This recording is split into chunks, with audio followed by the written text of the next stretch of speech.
मित्रों, आज मैं आपको भगवान शिव के बारे में फैलाए गए कुछ झूठों के बारे में जानकारी दूंगा और जिनको लोग आज भी फैला रहे हैं। आज मैं आपको इन्हीं झूठ के बारे में पूरी सच्चाई भी बताऊंगा। नमस्कार दोस्तों, आपका स्वागत है हमारे YouTube चैनल हिस्टोरिकल फैक्ट्स में। दोस्तों, सती और पार्वती जी के पति को सदाशिव के कारण शिव भी कहा जाता है। आज हम भगवान शिव के बारे में फैलाए गए उन झूठे तथ्यों का उल्लेख करेंगे जिसे लोग जाने अनजाने में भी शेयर करते रहते हैं। भगवान शिव के बारे में कुछ ऐसी बातें फैलाई जा रही हैं जो अपमानजनक हैं और जो ऐसी बातों को फैलाते हैं वे खुद पाप के भागीदार बन रहे हैं। तो चलिए दोस्तों, जानते हैं वो झूठ कौन कौन से हैं।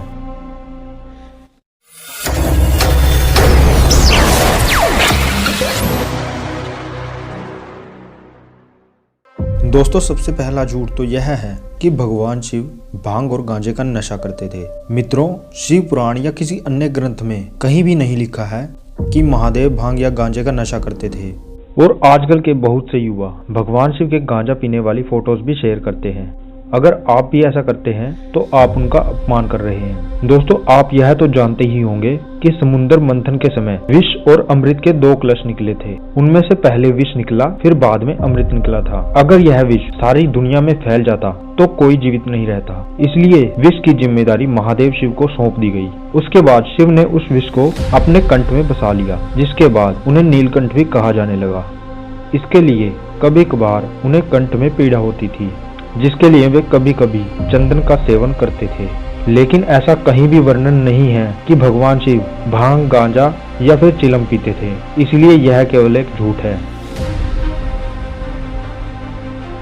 दोस्तों, दूसरा झूठ यह है कि भगवान शिव को ये नहीं पता चला कि गणेश जी ही पार्वती के पुत्र हैं, इसलिए उन्होंने उनकी गर्दन को काट दिया था। उसके बाद जब उनको पता चला तो उन्होंने गणेश जी की गर्दन की जगह हाथी के बच्चे की गर्दन को जोड़ दिया। दोस्तों, कुछ लोग इसमें यह बोलते हैं कि जब शिव जी यह तक नहीं जान पाए कि यह उनका अपना पुत्र है तो वह भगवान कैसे हुए। तो चलिए यह भी आप जान लीजिए। दोस्तों, इसके लिए आपको भगवान शिव के संपूर्ण चरित्र को पढ़ना या फिर जानना जरूरी है। उनके जीवन को लीला इसलिए ही कहा जाता है। लीला उसे कहते हैं जिसमें उनको सब कुछ मालूम रहता है, लेकिन फिर भी वे इसमें शामिल होकर सामान्य मानव की तरह रहते हैं। लीला कोई नाटक या फिर कोई कहानी नहीं है, यह एक ऐसा घटनाक्रम है जिसकी रचना स्वयं भगवान करते हैं और फिर उसमें शामिल भी होते हैं। दरअसल भविष्य की घटनाओं को अपने तरीके से घटाने की कला ही लीला कहलाती है। मित्रों, अगर भगवान शिव ऐसा ना करते तो गणेश जी को सबसे पहले कभी नहीं पूजा जाता और उनकी गणना देवों में नहीं की जाती। यदि उदाहरण के तौर पर अलग देवताओं के नाम लिए जाएं, जैसे भगवान राम को सब कुछ मालूम था कि क्या घटनाक्रम होने वाला है, क्योंकि वे साक्षात विष्णु जी के अवतार थे। इसी तरह भगवान श्री कृष्ण अर्जुन से कहते हैं कि तू किसी को नहीं मार रहा, ये सभी तो पहले ही मेरे द्वारा मारे जा चुके हैं, अब तो यह बस एक खेल चल रहा है। इसी तरह कहा जाता है कि सहदेव को महाभारत का परिणाम पहले से ही मालूम था, लेकिन श्री कृष्ण जी ने उन्हें चुप रहने के लिए कहा था। यही तो थी लीला। दोस्तों, क्या भगवान शिव ही शंकर, महादेव, महेश, रुद्र, महाकाल और भैरव इत्यादि हैं? तो चलिए जानते हैं इसके बारे में।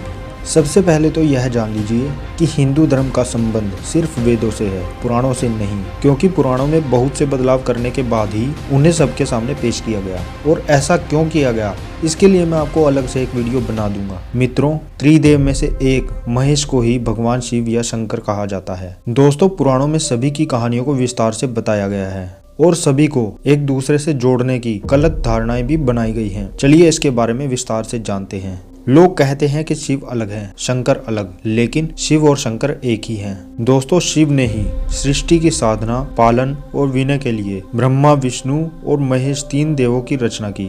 इसी कारण भगवान शिव को महादेव भी कहा जाता है। इसी तरह भगवान शिव को 108 अलग अलग नामों से भी जाना जाता है। दोस्तों, आप लोग क्रिश्चियन धर्म के बारे में तो जानते ही होंगे, जिसमें एडम और ईव की कहानी बहुत ज्यादा प्रचलित है।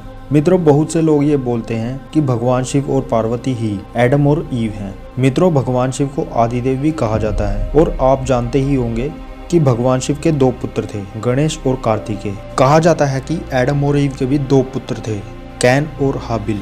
कैन बुरा था और हाबिल अच्छा। जो लोग ये बोलते हैं कि भगवान शिव और पार्वती ही एडम और ईव थे, तो ये सरासर झूठ है। दोस्तों सबसे बड़ा झूठ तो यह है कि बहुत से लोग शिवलिंग को लिंग का प्रतीक बताते हैं और इसके बारे में सोशल मीडिया पर झूठ भी फैलाते हैं। सबसे पहले तो यह जान लीजिए कि शिवलिंग है क्या। दोस्तों शिवलिंग का अर्थ है भगवान शिव का आदि अनादि स्वरूप, शून्य आकाश, अनंत ब्रह्मांड और निराकार परम पुरुष का प्रतीक होने से इसे लिंग कहा गया है। इस शिवलिंग की आकृति हमारी आत्मा की ज्योति की तरह होती है।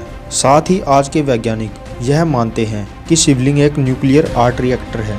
इसी तरह वो ये भी कहते हैं कि इसी के अंदर संपूर्ण ब्रह्मांड बसा हुआ है। यहाँ तक कि नासा ने यह भी माना है कि ब्रह्मांड से ओम की ध्वनि आती है। इसीलिए अब जब भी आपसे कोई पूछे कि शिवलिंग क्या है तो आप उसे बताएं कि इसका अर्थ है भगवान शिव का आदि अनादि स्वरूप, जो कभी खत्म नहीं हो सकता, नष्ट नहीं हो सकता और उत्पन्न नहीं हो सकता।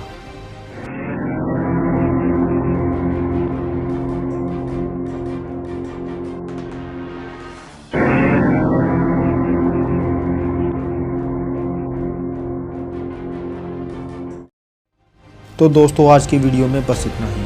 उम्मीद करता हूँ कि यह वीडियो आपको बहुत पसंद आई होगी। अगर पसंद आई हो तो इसे अपने परिवार के साथ जरूर शेयर करें और अगर आप ऐसी ही वीडियोस देखना चाहते हैं तो हमारे चैनल को सब्सक्राइब करना मत भूलें। वीडियो देखने के लिए आपका धन्यवाद। तो चलिए मिलेंगे अगली ऐसी ही दिलचस्प वीडियो में। जय हिंद, वंदे मातरम, हर हर महादेव।